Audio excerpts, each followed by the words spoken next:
Welcome to the Galvanize with Gavin podcast. This is your host, baseball player and entrepreneur, Gavin Johns. This podcast will empower you to reach your fullest potential in life. Inspirational stories, keys to success, and practical methods to overcome life's challenges will be revealed. I encourage you to be the light in the lightning and spark a positive change in the world today. How's everyone doing? This is the Galvanize with Gavin podcast. Today we have a very special guest. She's from Temecula, California. Went to high school, Chaparral High School, where I attended as well. She was a cheerleader, superstar. She went on to cheerlead at Cal State Fullerton University, and she was part of the Alpha Chi Omega sorority. She's currently attending classes online for Grand Canyon University to get her teaching credentials and masters in secondary education with an emphasis in humanities. I've always noticed her as the lady with the big smile on her face, and she's always helping others through cheerleading, coaching as well. But she's also she's coaching in Fullerton at a high school, and just super excited what she's got going for her. But introducing Alyssa Rodriguez. Thanks for coming on, Alyssa. Hi, thank you so much for inviting me on. I'm so excited to talk about cheer and coaching and just working with kids. It's really something I've been looking forward to for a long time. Absolutely. So thanks so much for coming on. I'm excited to get into it as well. And I wanted to ask, just to start it off, when did your passion for cheerleading begin, and what did that start look like, would you say? Oh, that is okay, that's hard because I know when I was younger, my mom, she put me into like Pop Warner cheer when I was I think, like 5 or 6, and I did 3 years of that, but that was more like sideline cheer. That was just like going to little Pee Wee junior football games and cheering for them. And I think we maybe like two competitions, but after those 3 years, I stopped cheer and we moved out to Temecula, and there wasn't really much out there back then. I feel like it was just lots of, houses being built and brand new schools being built. So there weren't a lot of cheer programs, a lot of programs really. It was either you had high school sports.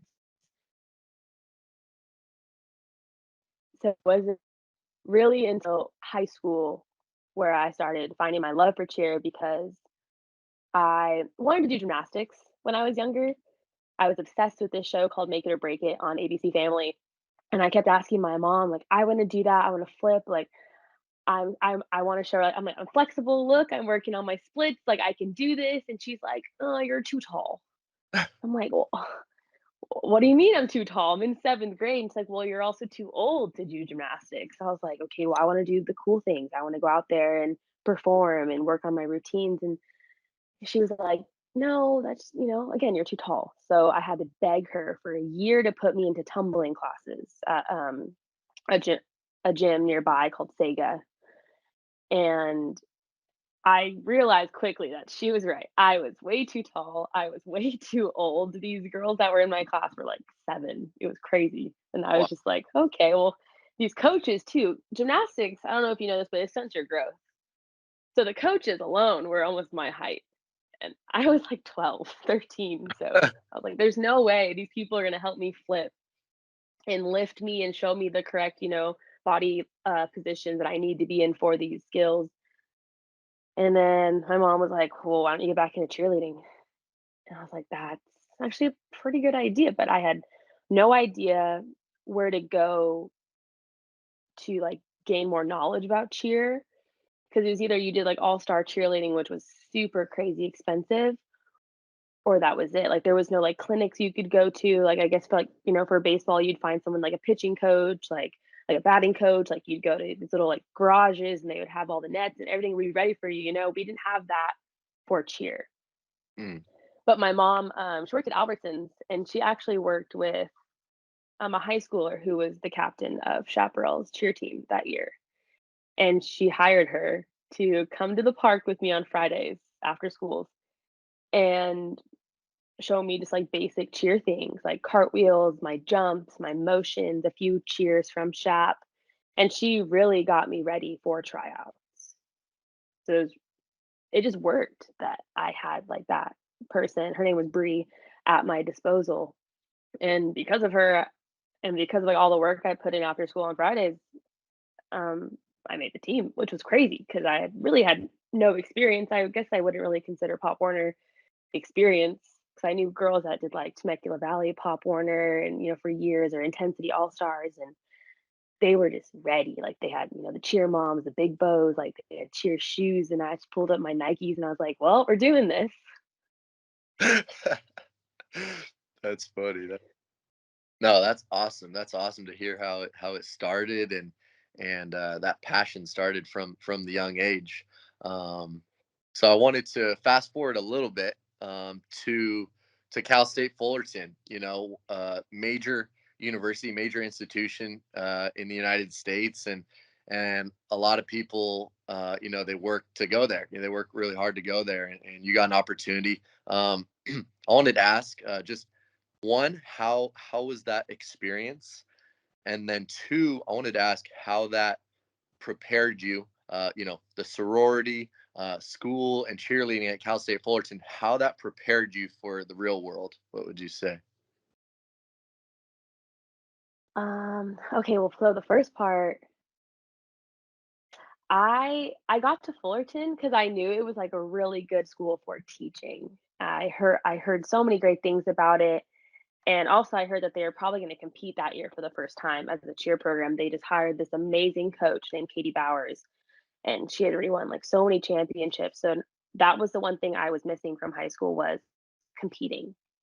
Because the year before, I was going to compete with the team for SHAP, and I broke my arm. So that Mm, was it was very devastating to me. So I was really excited to go to Fullerton and compete for the first time. But unfortunately, like that just didn't happen. We lost our coach. She didn't really see eye to eye with the athletic program. And then we kind of went back to being sideline cheerleaders. So that was a hard time because I felt like I went to Fullerton not only for teaching, but for cheer as well. And to kind of lose some of those aspects it was a hard transition for me. But then there were so many other things about that school that I loved. Like I loved how close we were with all our athletic programs like basketball, baseball, because we didn't have a football team.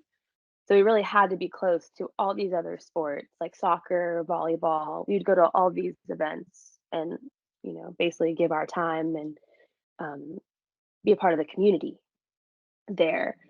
So with that, and then Alpha Chi, it's interesting to see how Alpha Chi has played such a big part in my life because Greek life is a huge thing, mainly I feel like at Southern schools.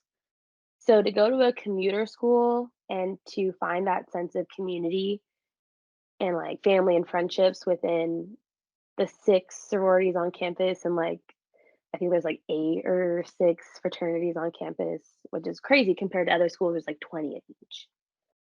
So it was very tight knit.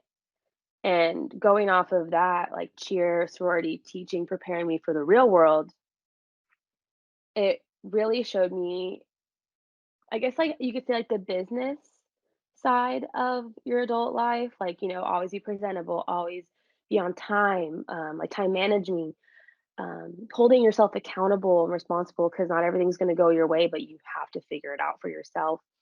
And social skills, like even being a cheerleader, like we go to camps every summer and they teach us that you're not just an athlete, like you're also a representative of the school. You're also a leader. Like the minute you put on that uniform or that logo, like people will come up to you and talk about like their grandson that may go to that school. You may not even know him, but you just have to, be super respectful and be like, oh yeah, like I'm sure he's a great guy, just put on a great face for your community, for your school.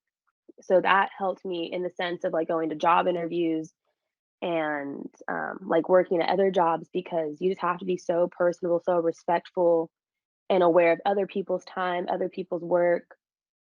So with sorority too, like I held a few positions and I had to learn about financing, about deadlines, about budgeting, like everything that I have done has really prepared me for this adult world, I guess you could say, because now that I'm coaching, I feel like all of that goes into coaching, dealing with students, dealing with parents, dealing with administration, like athletic directors, it's crazy how like level-headed you have to be and how organized you have to be in this kind of line of work, I guess you would say. Yeah. Wow, that's amazing. That was very, very well put. And I'm so encouraged that, you learned all those things through your experience, and it has, it's going to launch you in the real world, and I know you're going to do great. So I'm super excited for you, Alyssa. So yeah, Thanks. keep up the good work. Definitely. I wanted to ask a little bit more about. Well, first I'm going to tell people, when I was at UCLA, we had the chance to play Cal State Fullerton in a couple games, and Alyssa and I saw each other there. We were talking, and it was very brief, before the game, but it was cool, two Temecula people, from the same high school. It was just a cool experience. But one thing that did kind of shock me and some of my teammates was cheerleaders at a baseball game. It's not very common. You think of like the football game or the basketball game, but I thought it was super cool that there were cheerleaders at the baseball game, throwing the t-shirts to the fans or pumping everyone up. Um, how can we get more of that in today's day and age? And like, what do you see in the future? Maybe like Major League Baseball having cheerleaders at their games, or more in college? Would you say? How can we get more of that? There's actually so some professional teams have some. I actually looked into the Angels organization. They have their LA Strike Girls. Okay. And they yeah, they wear like their little uniforms. It's kind of like the same as you guys, the jerseys, so, pinstripes, whatnot, their hats, and they kind of get to control like the t-shirt guns and basically they do all the promo work that we were taught to do in college. It's really up to like your school's athletic director and all those, higher ups because I think it's definitely super nice to have at games because you want someone, promoting not only your team but the sponsors. The sponsors put a lot of work and money into your teams too. So it was nice to always be passing out like bunt cakes, like coupons. Or one time they had me pass out a slab of ribs. I wish I was kidding. They had it like on this like wooden tray and it was I wish I was kidding. I remember they were like, "Who wants to pass out the ribs?" And I was like, "I'll do it." Like, I have no qualms. I will do it. And I ran down, like, I think it's section, like, J, and I was just like, "Here," like, holding up above my head. I was like, "Who wants the ribs?" And, once people go crazy, go wild, that's when you pass it out. That's But awesome. it's good promo. I think it was for, like, Yeah. a family restaurant that just opened up nearby. Like, it's great promo for any business, anyone that wants to do that. So really, I think it's just good business. It's just good investing Yeah. when it comes to like, athletic organizations or programs. And so really that's just all marketing. Marketing's going crazy. So I feel Yeah. like they're gonna get into that soon, if Yeah. not like by now. Yeah. I think like one of the things that I hear the, you know, majority or general consensus is that, baseball is like it's a long game, it's kind of slow pace, not too exciting, but like something like that, like you put some cheerleaders on top of the dugout or like in the stands, and like you said, promoting, marketing, but just keeping the fans engaged. I think it just Mhm. entertainment aspect of it. So Yeah, no, exactly. I mean, they have like people that work the marketing and they have them like do the trivia questions or like the little baseball under the hat and they switch around. Like if they had more, I guess, like cheerleaders doing that, like being those promotional items for them, it would also take less stress off the marketing team. mm, Like they wouldn't have to go out there and do that. They can just focus on, what they were paid to do. Like they're behind the scenes, like organizing that. yeah, definitely. They I know a lot of like collegiate baseball summer league games. They have uh, different games in between innings. They'll have like a run the bases competition, or like chip Mhm. a golf ball. And one that Major League Baseball does is they have, I don't know if you heard of it. It's called like Race the Freeze. So there's this guy who looks like Frozone, and he's dressed up in a costume, and he's like ridiculously fast. And they take a fan on one side of the field, and they give the fan a head start, and then after like 30 yards, this freeze just comes mowing around super fast, and you like race them from foul pole to foul pole, but it keeps the fan like they love it. I think it's super exciting stuff like that. Oh, no, I'm sure, and everyone loves the underdog too, so it's like you want them to win. I've never heard of that. I've heard of dizzy bat, I've heard of run the bases, Yeah, all that fun stuff, but never beat the freeze. So I'll have to look into that and go watch a game where they have that. yeah, no, it's definitely worth looking up. That's funny. That's funny. Um, I wanted to ask next question. Um, who is your biggest inspiration, or multiple people that have inspired you, and why would you say? Oh my gosh, that is a hard question. Um, I guess I'm kinda gonna be basic a little bit. It's gonna be my mom. We're not super close. We don't have, like, the greatest relationship, but, growing up, like, I always admired that even now, like, she works 3 jobs. She worked 3 jobs then, still works them now, and she always did everything she could to make sure that me and my siblings were, um, like, cared for, paid for, like, whatever sporting stuff we wanted to do. Like, she made sure, like, there was money for it. Um so I guess, like, I admire her for that a lot because it showed me, like, perseverance. Like, she would work graveyard shifts at Albertsons, like, 11 p.m. to, like, 7 a.m., and then she would get them home, take us all to school. First, I was in high school, and my siblings are way younger, so they would have middle school time and then elementary school time. So she was taking me and then my other sibling and my other sibling all of our different times of school, and then she'd come home, and sometimes either if she wasn't taking care of the youngest, she was working at the gym and making sure my little sisters who are both in gymnastics, like, they had fees paid for their classes, or she would substitute teach, for people, or she ended up working at a pest control company, still does right now, and she, like, would spray houses and do that. So it was just crazy to, 1, watch her never sleep and, still be our mom. So, Wow. like, I really admire her for all her hard work and her determination. Like, I know it's gonna pay off for her one day, and I want her to slow down now. 'Cause I'm like, "You got 1 kid out of the house, like, relax a bit," but she's like, "Well, I got 3 still."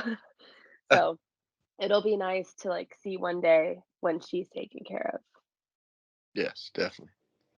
Wow, that's awesome. That's awesome. Thanks for sharing.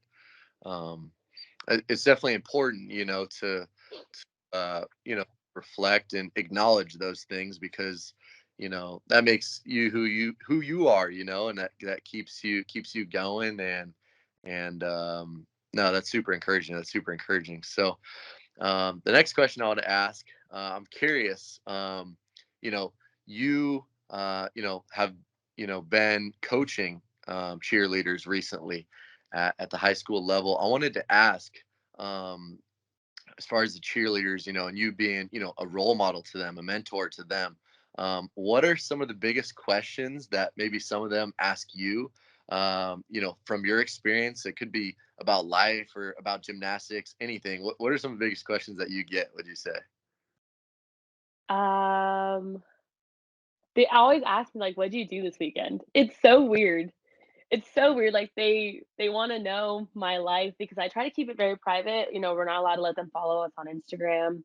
That has to be totally, completely separate, but also at the same time, my Instagram is public. Like, I know most teachers are like, "Just keep it on private, like, it's just easier," but I have been such in that athlete mindset since a young age that, watch your social medias, be, like a role model.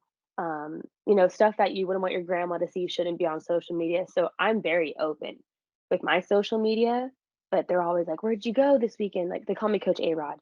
Like, "Where'd you go, Coach A Rod? Like, what'd you do?" Like, you're always doing fun things. Like, I love sporting events. I go to Laker games, Angel games, Dodger games, even though I hate the Dodgers. And I go to a big, USC games, like, I'm constantly on the go. So that's my biggest question I get is like, "What'd you do this weekend? Where'd you go? Where are you guys going this week?" But another one is, why Cal State Fullerton? Mm, And I think that's mainly because they're down the road from yeah. Fullerton, literally, like, 5 minutes away from Fullerton, and they're like, "Why would you wanna stay here? Why wouldn't you wanna go far? Or, like, why don't you wanna go to GCU and, like, live there?" And I'm like, first of all, I'm 22 now. I really don't want to be or 23. I don't want to be living in a dorm room right now. Just not my vibe. Yeah. But then I told him, I was like, Fullerton it was far from home, but just close enough to home to where I still have family nearby, and I wanted to grow in a program that I knew was up to my level. Um, and also like a school and a program that could make me the person I am today. Like I just knew that any athletic program really can make you a better person, but I don't know, I just knew the moment I stepped on campus for my tryouts, like that was a school for me. And so I always tell them, I'm like, just because it's nearby, like doesn't mean, you're not going to get the most out of it, especially because it's a commuter school. I'm like, I did everything. I did sorority. I did that. Like I basically was never at this house. I was always staying with my friends in dorm rooms and stuff in Fullerton. So just because it's around the corner doesn't make it any less special. That's awesome. That's awesome. Yeah. No, thanks for sharing that. I'm always curious, one, just the inside conversations, what they're asking you. Um, but two, how you're pouring into their lives and how you're impacting their life. Hmm. You do have a big position, you're not just a cheerleading coach, you're a role model, like I said, and a mentor, and all the interactions that you have with them are going to impact them for forever for their life. So that's Hmm. pretty amazing that you're doing all those positive, encouraging things. And I know they value, just your realness and your genuineness too. You're not going to, sugarcoat things, and you're just going to be your, Hmm. and them to be themselves too, so.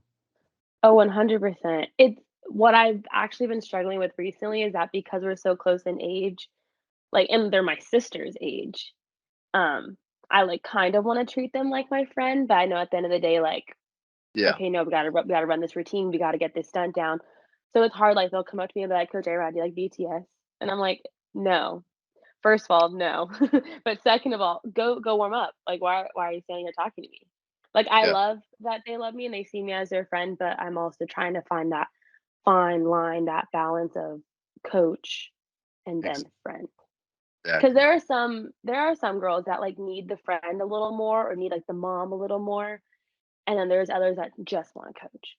Mm, And it's hard to, first, like, first glance, see which students need what, especially because everyone's maturity is so different, everyone's, backgrounds are so different, like, home life is so different, and that's another reason why I went into coaching is, like, I want like you said, I wanna give them a role model, a mentor, like, someone they can come to when they're having a bad day or they have problems because I wanna be there for them, and I wanna, give them my straight answer and tell them, like, "This is what I would do."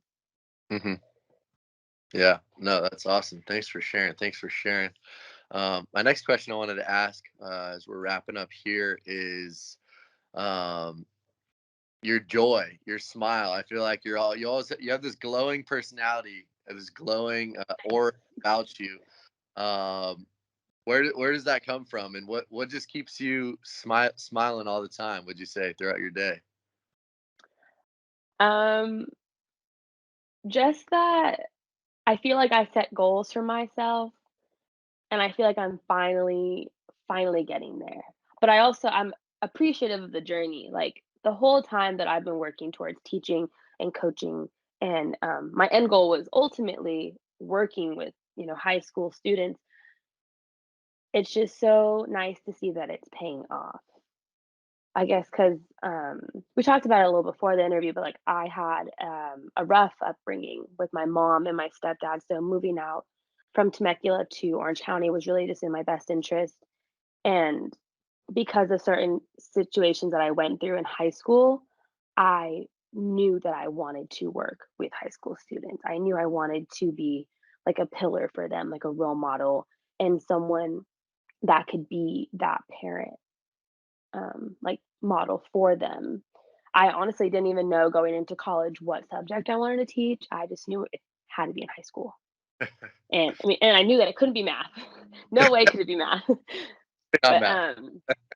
but it's just nice to know that like I kind of went from feeling like I had no one who had my back to making these goals and finally getting these goals. And along the way, like I made a family.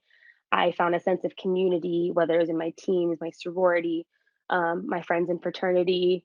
And even living with my grandparents, it's just nice to know that I've come so far and I'm only gonna keep going.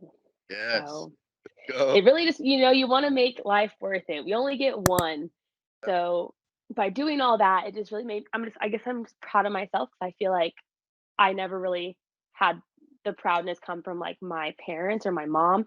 So, I really just am glad that I can say, like, I did all this for me and that this was the end goal, and now I can bring that and influence positively students and be that hopefully for them.